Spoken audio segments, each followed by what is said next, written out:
And I want to welcome you guys to the Friday Inspiration Zoom, guys. So much good news going on. And I want to share with you guys just kind of a rhetorical question here. But would you guys say that it's pretty safe to assume that there are probably some behaviors in your life that you may want to adjust, may want to change?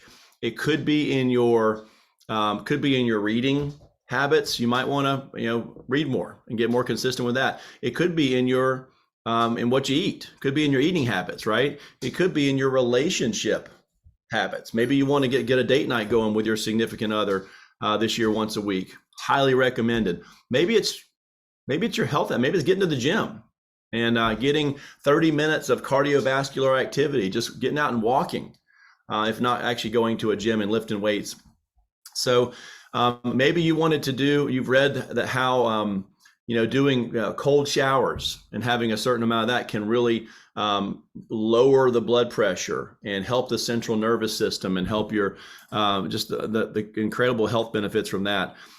And maybe it's something in your business. Maybe there's a few things that are going in your business, that behaviors that tend to pop up over and over, sometimes at the least opportune times, that you would like to change, and know that changing those behaviors can help you do better. It may be something, this year we're implementing once a month, taking that back to basics checklist and going over that really, and keeping each one so that we can have a catalog each month on the first of the month and go back and see, okay, well, here's how I was doing at the beginning of January. Let's see how I'm doing now at the beginning of February. And then you can specifically put systems in place to make sure you improve at those things, so that, hey, at the beginning of March, we can go back and say, all right, hey, look, I took a 0 on every morning reading 2 or 3 Eagles and 2 or 3 IRAs, and I moved that to a 3, because now I do it 3 or 4 days a week. That's moving the needle, guys. That's examples of putting systems in place. And all you got to do is print up a stack at the beginning of the month and stick them right where you have your breakfast or have your coffee, and that's your trigger to change that behavior. So guys, how do you motivate yourself to change your behavior? That's the real question. So I want to share you guys a TED Talks that I found from Tali Sharot that says exactly that. So I would encourage you, get in a quiet place where you can jot down some notes and check this out, because it is absolutely awesome. And then we'll wrap up right at 8:30. Here we go, guys.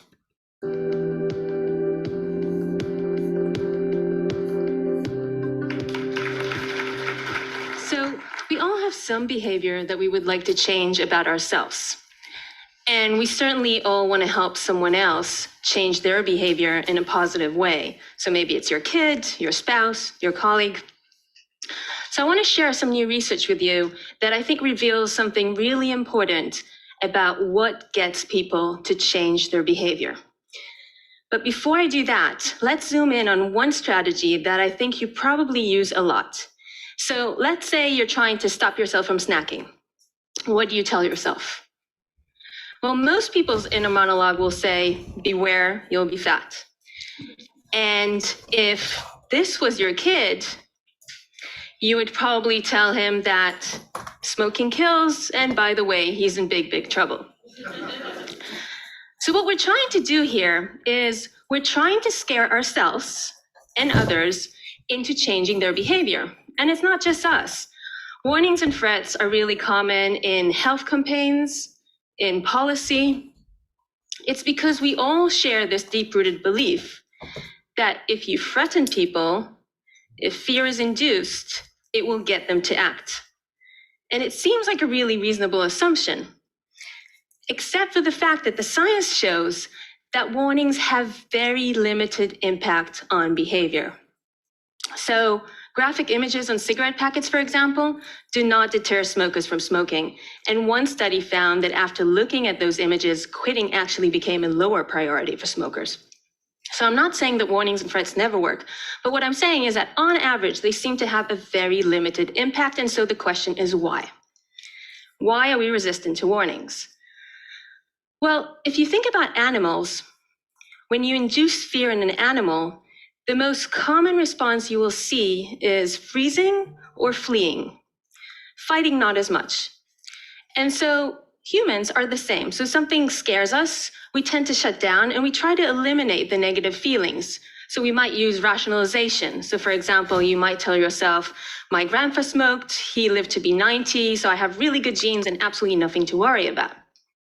And this process can actually make you feel more resilient than you did before, which is why warnings sometimes have this boomerang effect. And other times we simply put our head in the ground. Take the stock market, for example. Do you know when people pull their head out of the ground to look at their accounts, not to make a transaction, just... Hello there, everyone. It's Sage Robbins, Hi. Robbins. this big Awesome. guy. You know, coming into the new year, I don't know if you're... Just to log in to check their account. So what you're seeing here in black is the S&P 500 over 2 years. And in gray is a number of times that people logged into their account just to check. And this is data from Carlson, Lowenstein, and Seppi. It's controlled for all the obvious confounds. So what do we see? So when the market is high, people log in all the time because positive information makes you feel good, so you seek it out. And when the market is low, people avoid logging in because negative information makes us feel bad, so we try to avoid it altogether. And all this is true as long as bad information can reasonably be avoided. So what you don't see here is what happened a few months later in the financial collapse of 2008 when the market went drastically down, and that's when people started logging in frantically. But it was a bit too late. So you can think about it like this. It's not just finance. In many different parts of our life, we have warning signs and bad behaviors now. And they could potentially lead to all these bad outcomes later. But not necessarily so, because there's different routes from your present to your future, right? It can go this way, it can go that way. And as time passes, you gather more and more information about where the wind is blowing. And at any point you can intervene, and you could potentially change the outcome. But that takes energy, and you might tell yourself, well, what's the point about worrying about something that might happen? It might not happen. Until we reach this point, at which time you do jump into action, but sometimes it's a little bit too late. So we wanted to know in my lab, what type of information does leak into people? So we conducted an experiment where we asked approximately 100 people to estimate the likelihood of 80 different negative events that might happen to them in the future. So for example, I might ask you, what is the likelihood that you will suffer hearing loss in your future? And let's say you think it's about 50%. Then I give you the opinion of 2 different experts. So expert A tells you, for someone like you, I think it's only 40%. So they give you a rosier view of your future. Expert B says, for someone like you, I actually think it's about 60%. It's worse. So they give you a bleaker view of your future. What should you do? Well, you shouldn't change your beliefs, right? Wrong. What we find is that people tend to change their beliefs towards a more desirable opinion. In other words, people listen to the positive information. Now, this study was conducted on college students. So you might say, well, college students are delusional, right? We all know that. And surely as we grow older, we grow wiser. So we said, okay, let's test that. Does this really generalize? Does it generalize to your kid? Does it generalize to your parent? Does it generalize to your spouse? And so we tested people from the age of 10 until the age of 80. And the answer was yes. In all these age groups, people take in information they want to hear, like someone telling you you're more attractive than you thought, than information that they don't want to hear. And the ability to learn from good news, it remained quite stable throughout the lifespan. But the ability to learn from bad news, that changes as you age. So what we found was that kids and teenagers, they were the worst at learning from bad news. And the ability became better and better as people aged. But then, around the age of 40, around midlife, it started deteriorating again. So What this means is that the most vulnerable populations, kids and teenagers on the one hand, and the elderly on the other hand, they're the least likely to accurately learn from warnings. But what you can see here is that it doesn't matter what age you are. You can be 20, 30, 40, 50, or 60. Everyone takes in information they want to hear more than information that they don't. And so we end up with a view like this of ourselves.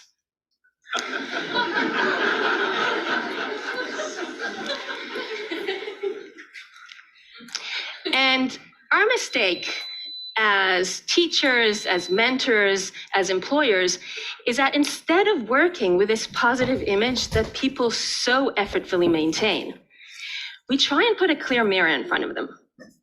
We tell them, you know, the image is just going to get worse and worse and worse, and it doesn't work. It doesn't work because the brain will frantically try to distort the image using Photoshop and fancy lenses until it gets the image it's happy with. But what will happen if we went along with how our brain works and not against it? Take hand washing, for example. So we all know that hand washing is the #1 way to prevent the spread of disease, and this is really important in hospitals. So in a hospital here in the United States, a camera was installed to see how often medical staff do in fact sanitize their hands before and after entering a patient's room. Now, the medical staff, they knew a camera was installed. Nevertheless, only 1 in 10 washed their hands before and after entering a patient's room. But then an intervention was introduced, an electronic board that told the medical staff how well they were doing. Every time you washed your hands, the numbers went up on the screen. And it showed you your rate of your current shift and the rate of the weekly staff. And what happened? Boom. Compliance raised to 90%, which is absolutely amazing. And the research staff were amazed as well, and they made sure to replicate it in another division in the hospital. Again, the same results. So why does this intervention work so well? It works well because instead of using warnings about bad things that can happen in the future, like disease, it uses free principles that we know really drive your mind and your behavior. Let me explain. So the first one is social incentives.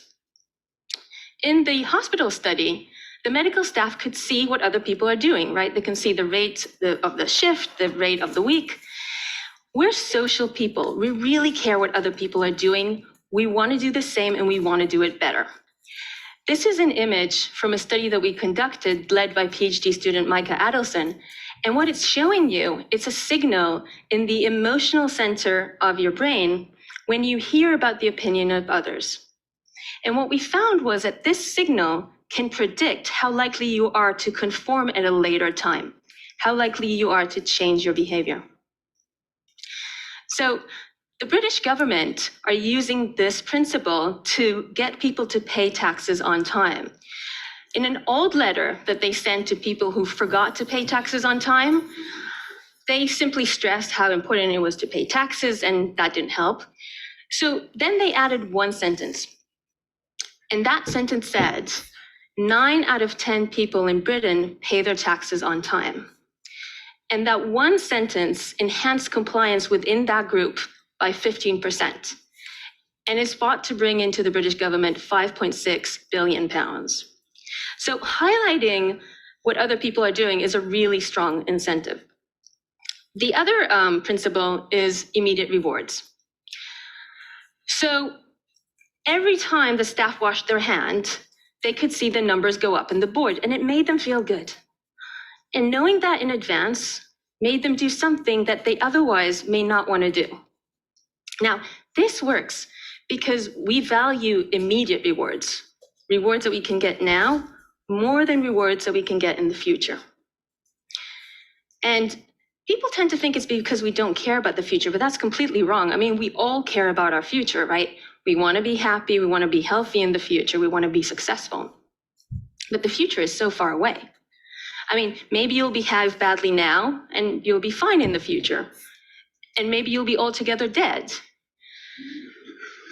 So the here and now you would rather have that tangible drink, that tangible T-bone, rather than something that's uncertain in the future. If you think about it, it's not altogether irrational, right? You're choosing something sure now rather than something that's unsure in the future. But what will happen if you reward people now for doing actions that are good for them in the future? So studies show that giving people immediate rewards makes them more likely to quit smoking, more likely to start exercising, and this effect lasts for at least 6 months. Because not smoking becomes associated with a reward, and exercising becomes associated with a reward, and it becomes a habit. It becomes a lifestyle. So we can reward ourselves and others now for behaving in ways that are good for us in the future, and that's a way for us to bridge the temporal gap. And the third principle is progress monitoring. So the electronic boards focus the medical staff attention on improving their performance. This is an image from a study that we conducted that shows you brain activity suggestive of efficient coding of positive information about the future. And what we found was that the brain does a really good job at this, but it doesn't do such a good job at processing negative information about the future. So what does this mean? It means that if you're trying to get people's attention, you might want to highlight the progress, not the decline. So for example, if you take that kid with a cigarette, you might want to tell them, you know, if you stop smoking, you'll become better at sports. Highlight the progress, not the decline. Now, before I sum up, let me just share this small anecdote with you. So a few weeks ago, I got home and I found this bill on my fridge. And I was really surprised because there's never any bills on my fridge. So I was wondering why my husband decided to put that on our fridge. And so looking at the bill, I could see that what this bill was trying to do is get me to be more efficient with my electricity use. And how was it doing it? Social incentives, immediate rewards, and progress monitoring. Let me show you. So here's the social incentives. So in gray is the energy use, the average energy use of people in my neighborhood. And in blue is my energy use. And in green is the most efficient neighbor. And my reaction to this was, my immediate reaction was, I'm a little bit better than average. A tiny bit, but still. And my husband was exactly the same reaction. And I want to get to the green bar. And then I got a smiley face. That was my immediate reward. And it was telling me you're doing good. And it made me want to put this on my fridge. And although I have this one smiley face, I can see the opportunity there to get 2 smiley faces. So there's an opportunity for progress. And it's showing me my progress throughout the year, how my energy use changes throughout the year. And the last thing this bill gave me, it gave me a sense of control. So it gave me a sense that I was in control of my use of electricity. And that is a really important thing if you're trying to get people to change their behavior, because the brain is constantly trying to seek ways to control its environment. It's one of the principles of what the brain is actually doing. And so giving people a sense of control is a really important motivator. Okay, so what am I not saying? I'm not saying that we do not need to communicate risks. And I'm not saying that there's one solution fits all. But I am saying that if we want to motivate change, we might want to rethink how we do it. Because fear, the fear of losing your health, the fear of losing money, induces inaction, while the thrill of a gain induces action. And so to change behavior in ourselves and in others, we may want to try these positive strategies rather than threats, which really capitalize on the human tendency to seek progress. Thank you. So, guys, let's chat for a second. What were some things that you heard in there that kind of spoke to you on how you might be able to, or what might be an example of if you want to share, great. If not, that's okay too. But maybe a behavior that you'd like to improve or change in your personal life or business life or any part of your life? Oh, Van, I'm trying to work out. Okay. That was that Trisha?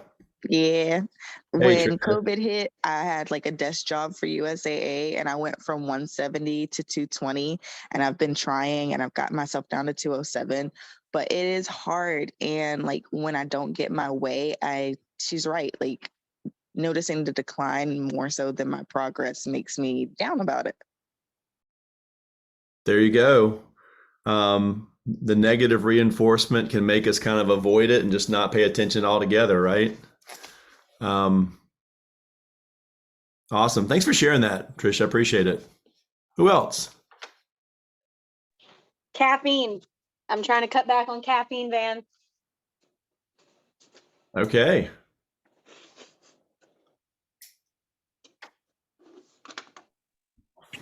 Hey Van, it's Josh. For me, I'm trying to stop snoozing that alarm in the morning, making sure I get up and get my workouts in, just get ready and prepared for the day.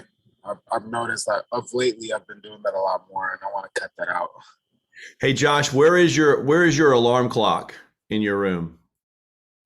I have an Alexa, so technically I can speak to it, which is annoying. So I got to go get a regular clock because I have it across the room, but I still speak to it from the bed to turn it off. So you already know the trick of having it on the other side of the room. It's just you've kind of negated that by having it be a voice activated Alexa. Alexa, snooze. Yeah, that's an easier thing to do than get up, right? That's smart. Yeah. A $9.99 investment in an alarm clock that you plug in on the other side of the room will take care of that quick, huh? Yes, sir. For sure. Good for you, man, for recognizing that. Shoot, get an old school bell alarm clock. The thing goes off until you change it. That's true. The old school, the wind it up and yeah, little bells on top.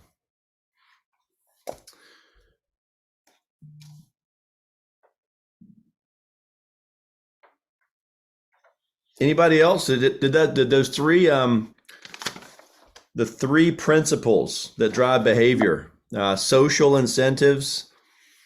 Hey, 9 out of 10 people who are pay their taxes on time. Just that stat made people go, "Oh, I want to pay mine on time," and raised it 15%. Holy cow! Guess what, guys? I just wanted to make sure that you know that 9 out of 10 agents in the Davenport Snyder agencies green out. Just to be clear. Zach, stop laughing. I'm dead serious. Immediate rewards. We value the immediate more so than the long term. I was just thinking in our business, man, we all get fired up about advances because that's what happens tomorrow when we work today. But man, we don't talk nearly as much about the next 20 years, which is the renewals that come in. And guys, I'm here to tell you, after being here for 21 years, is they're real. They are real. They do come in. Yep, Zach's nodding his head. He's like, yep, they're real. And then progress monitoring, guys. What are some examples of how we monitor our progress in our business?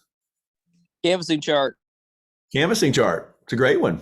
Sat down with 3 or 4 agents in Virginia the last couple of days, and we're looking at their canvassing chart, looking at, hey, let's look at your closing percentage 6 months ago, 3 months ago, last month, and see how you're getting better at this. Then you can also look and see, hey, look month by month. Hey, look, you were doing 120 demos a month here, and now we're doing 78. Well, if we can combine the closing percentage that's getting better with the high activity, whoo, man, now we're talking about doubling and tripling your income. Not to mention the amount of families we protect, but yeah, highlighting the progress, not necessarily the decline. I found that interesting that people would not look at their investment accounts during bear markets, but they look at it all the time during a bull market, right? Interesting stuff. So guys, I hope that was helpful for you guys today. Hopefully you got something that you can take away from that. And I would encourage you guys, even if you did nothing today, but just identify a behavior that's worth changing, because as very few of us are all operating in our personal lives, our spiritual lives, our health lives, our business lives, our relationship lives at purely optimal levels. For most of us, there's things that's pretty easy for us to spot that we'd like to adjust and change.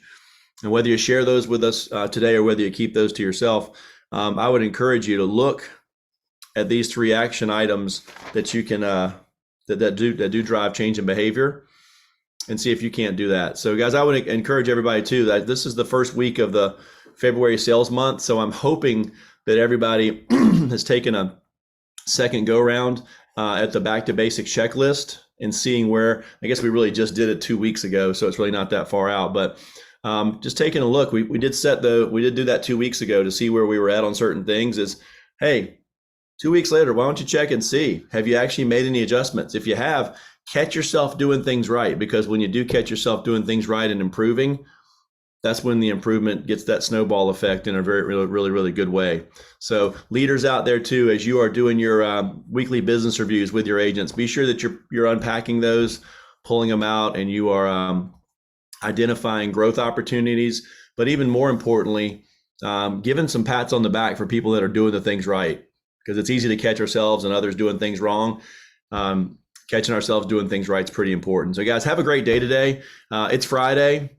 It's Friday, and it is Fat Friday, as Millhouse reminded us too. So there's a lot of people, guys, last week that were sitting on a big fat goose egg this time that ended up with builders weeks and even green out weeks.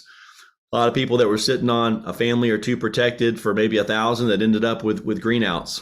And there were people last week that were sitting on, below green outs that ended up with eagles. So guys, just remember that it's not what happens to you that's the most important, but how we react to it. And it's not what happens on Monday, Tuesday, Wednesday, or Thursday that matters, but it's how we get out there and get after it on Friday, and then we finish our week. So let's finish this week strong, guys, because we typically start the next thing the way we finish the current thing. So you want to have a great week next week, let's finish this one strong. Thanks for being on, guys. We've been so very blessed. Let's go be a blessing for 2 or 3 people today. Thanks, guys. Woo-hoo.